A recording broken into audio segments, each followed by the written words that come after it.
Hello friend, এসে গেছি ইতিহাস বিদ্যার্থী টিউটোরিয়াল চ্যানেলে। আজ আমি উচ্চ মাধ্যমিকের একটা গুরুত্বপূর্ণ কোশ্চেন নিয়ে আলোচনা করব।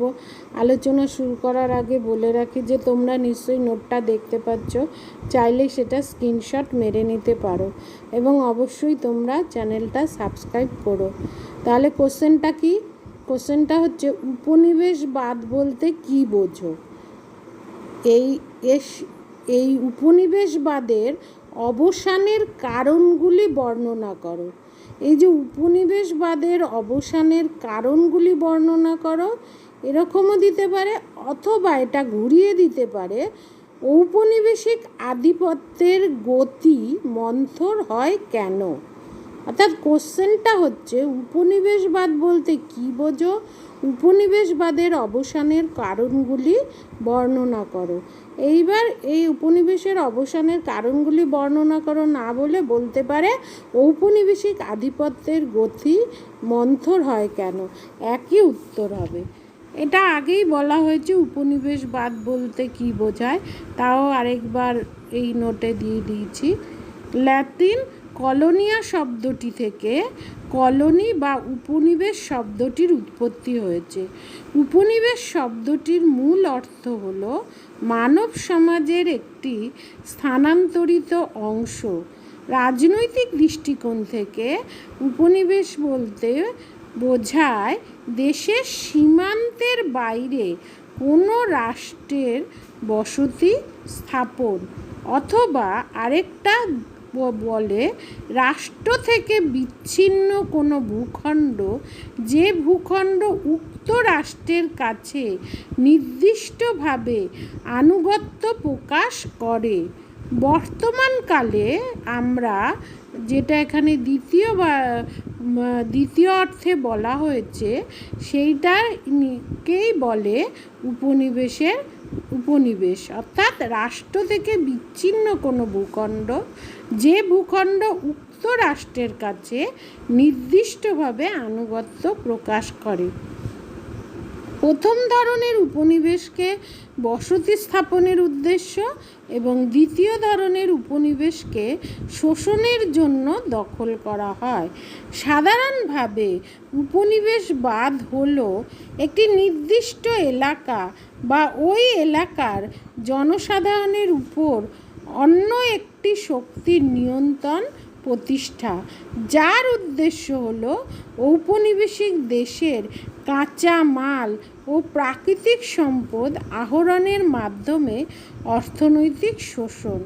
উপরন্তু উপনিবেশ স্থাপনকারী দেশের স্বার্থে উপনিবেশের বাজার ব্যবহার এবং উপনিবেশে মাতৃদেশের রীতি নীতি, সংস্কৃতি এবং জীবনযাপন পদ্ধতির বিস্তার করা, এই হচ্ছে উপনিবেশবাদ। আচ্ছা, এর অবসানের কারণগুলো কি বা মন্থর হওয়ার কারণগুলো কি? পরের পয়েন্ট, ভৌগোলিক অভিযানের পর আবিষ্কৃত নতুন দেশগুলিতে উপনিবেশ গড়ে ওঠে। এই সময়কাল বাণিজ্য যুগ নামে পরিচিত। এরপর আসে ফিন্যান্স পুঁজির যুগ।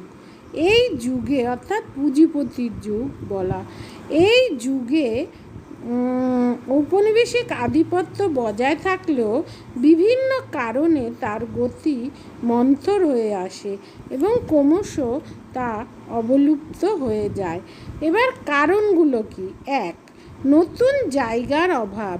এই সময় উপনিবেশ প্রতিষ্ঠার মতো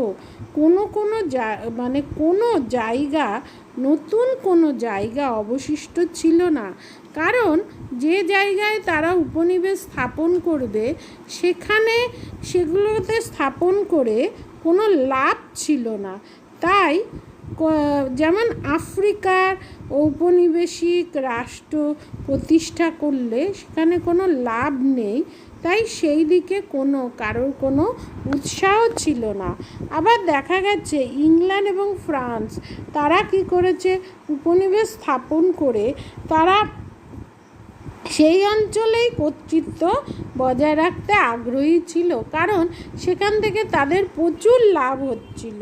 তারা অন্য জায়গায় আর উপনিবেশ স্থাপন করতে চাইছিল না। ফলে নতুন করে উপনিবেশ স্থাপনের চিন্তা ইউরোপের শক্তিধর রাষ্ট্রগুলোর মাথায় না আসায় উপনিবেশ স্থাপনের গতি মন্থর হয়ে ওঠে। কারণ তারা তো আগেই যেখানে তাদের লাভ হবে তারা দখল করে সেখানে তাদের শক্তি কার্যকর করে শাসন ব্যবস্থা কার্যকর করেছিল, করে সেখান থেকে সমস্ত তাদের লাভ হচ্ছিল। সুতরাং আর কোনো দিকে তারা দৃষ্টি দেয়নি। দ্বিতীয় হচ্ছে অবাধ বাণিজ্যের ধারণা। যখন ব্রিটিশ অর্থনীতিবিদ অ্যাডাম স্মিথ উপনিবেশ নির্ভর অর্থনীতির পরিবর্তে অবাধ বাণিজ্য নীতির মাধ্যমে মুনাফা লাভের পথ দেখান, তখন এই পথ অনুসরণ করে অনেক দেশই লাভবান হয়। ডেনমার্ক, নরওয়ে, সুইডেন, ফিনল্যান্ডের মতো দেশের কোনো উপনিবেশ ছিল না। এদের জীবনযাত্রার মানও ছিল উন্নত এবং এরা উপনিবেশ স্থাপনের চেষ্টাও করেনি, কারণ তাদের আগেই তারা অনেক বেশি অর্থর দিক দিয়ে সব দিক দিয়ে তারা বলীয়ান ছিল। তৃতীয় কি, জাতীয়তাবাদী ভাবধারার উন্মেষ। এই সময় জাতীয়তাবাদী ভাবধারার উন্মেষ ঘটে, যা নতুন করে উপনিবেশ স্থাপনের অনীহা ঘটায়। উপনিবেশিক শক্তিগুলোর বিরুদ্ধে বিভিন্ন দেশে যে বিদ্রোহ দেখা দেয় তা দমন করা ঔপনিবেশিক সরকারের পক্ষে কঠিন হয়ে দাঁড়াচ্ছিল। তাই আস্তে আস্তে উপনিবেশ স্থাপন, কারণ তারা ভাবছিল যদি উপনিবেশ স্থাপন করে আবার এই সব বিদ্রোহ হবে, এগুলো অনেক ঝামেলার ব্যাপার, তাই তারা উপনিবেশ স্থাপনে দৃষ্টি দেয়নি। ক্রমশ তা আস্তে আস্তে অবসান ঘটতে থাকে। চতুর্থত, জাতীয় মুক্তি সংগ্রাম। ঔপনিবেশিক সরকার উপনিবেশ এবং তার জনগণের স্বার্থ বিষয়ে সম্পূর্ণ উদাসীন ছিল। এত বেশি শোষণ করত যে জনগণ অতিষ্ঠ হয়ে পড়েছিল। তাদের মধ্যে ঔপনিবেশিক সরকারের বিরুদ্ধে অসন্তোষ ও ক্ষোভ জমা হতে থাকে। এই সময় আমেরিকার স্বাধীনতার যুদ্ধ ও বিভিন্ন দেশের ঔপনিবেশিক শাসন বিরোধী মুক্তি সংগ্রাম, যেখানে ঔপনিবেশিক শাসন ছিল, সেখানকার জনগণের মধ্যে অনুপ্রেরণার সঞ্চার করেছিল। এভাবে বিভিন্ন দেশের জনগণ ঔপনিবেশিক শাসনের বিরুদ্ধে বিক্ষোভ ও প্রতিবাদ জানাতে থাকলে এই শাসন ব্যবস্থা সংকটের মুখে পড়ে। পঞ্চম কি, প্রতিশ্রুতি ভঙ্গের প্রতিক্রিয়া। দুটি বিশ্বযুদ্ধে মিত্রশক্তি উপনিবেশগুলির সম্পদ অবাধে ব্যবহার করায় উপনিবেশগুলির অভ্যন্তরীণ আর্থ-সামাজিক পরিকাঠামো দুর্বল হয়ে পড়ে।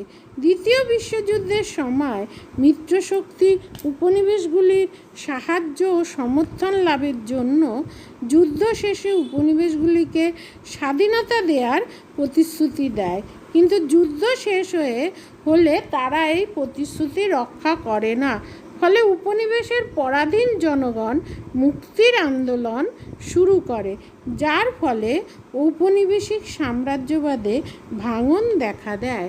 ষষ্ঠ কি, আন্তর্জাতিক চাপ।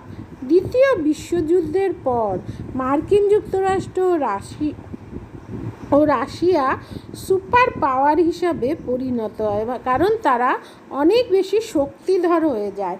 এই দেশগুলি পৃথিবী থেকে উপনিবেশবাদ নিশ্চিহ্ন করতে বদ্ধপরিকর ছিল। এই দুটি দেশ ঘোষণা করে আর কোনো দেশ বা জাতিকে পরাধীন রাখা যাবে না। এই দেশগুলিকে স্বাধীনতা দিয়ে, যেসব দেশ পরাধীন রয়েছে তাদের স্বাধীনতা দিয়ে ঔপনিবেশিক শাসনের অবসান ঘটাতে হবে। এই ঘোষণা অগ্রাহ্য করার ক্ষমতা ঔপনিবেশিক রাষ্ট্রগুলোর ছিল না। এর ফলে তারা উপনিবেশগুলিতে স্বাধীনতা প্রদান করতে বাধ্য হয়। তবে মার্কিন যুক্তরাষ্ট্র ও রাশিয়া পুরোপুরি স্বার্থমুক্ত হয়ে এই ঘোষণা করেনি। তারা কৌশলে উপনিবেশগুলির ওপর নিজেদের আধিপত্য প্রতিষ্ঠা করেছিল। তারপরেরটা কি, সপ্তম সম্মিলিত জাতিপুঞ্জের ঘোষণা।